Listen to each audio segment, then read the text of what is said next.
AAP और कांग्रेस की बढ़ी टेंशन, सहयोगी दल भी मैदान में उतारेंगे उम्मीदवार।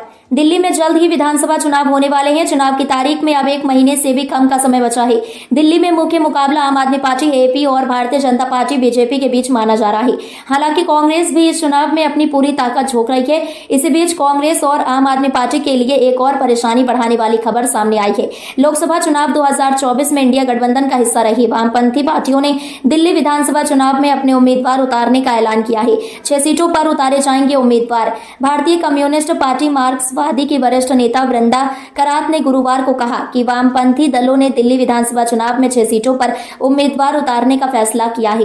वृंदा करात ने बताया कि इन 6 सीटों पर वामपंथी दल अपनी पूरी ताकत के साथ चुनाव लड़ेंगे। वहीं बाकी सीटों पर भाजपा के खिलाफ सबसे मजबूत उम्मीदवारों का समर्थन करेंगे। सीपीआई-एम लड़ेगी 2 सीटों पर चुनाव। झारखंड में सीपीआई-एम के 8वें राज्य सम्मेलन के दौरान वृंदा करात ने यह भी स्पष्ट किया कि इन 6 सीटों में से 2 सीटों पर भारतीय कम्युनिस्ट पार्टी मार्क्सवादी अपने उम्मीदवार उतारेगी। करात ने कहा कि वामपंथी दलों का मुख्य उद्देश्य दिल्ली में भारतीय जनता पार्टी को सत्ता में आने से रोकना है। इंडिया गठबंधन में बढ़ी दरार। लोकसभा चुनाव 2024 में विपक्षी दलों के इंडिया गठबंधन ने भाजपा के खिलाफ एकजुटता का संदेश दिया था। हालांकि दिल्ली विधानसभा चुनाव में वामपंथी दलों का अलग से उम्मीदवार उतारने का फैसला गठबंधन में दरार की ओर इशारा करता है। एएपी और कांग्रेस के लिए नई चुनौती। आम आदमी पार्टी और कांग्रेस के लिए वाम दलों का यह फैसला एक नई चुनौती बन सकता है। दिल्ली में एएपी से पहले से ही भाजपा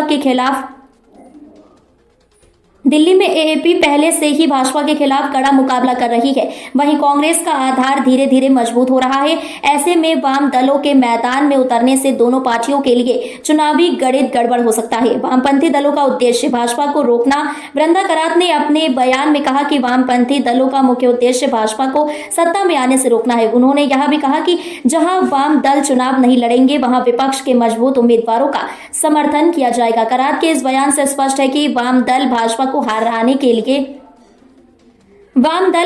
हराने के लिए रणनीतिक रूप से काम करेंगे, लेकिन यह रणनीति विपक्षी गठबंधन के लिए नुकसानदायक भी हो सकती है।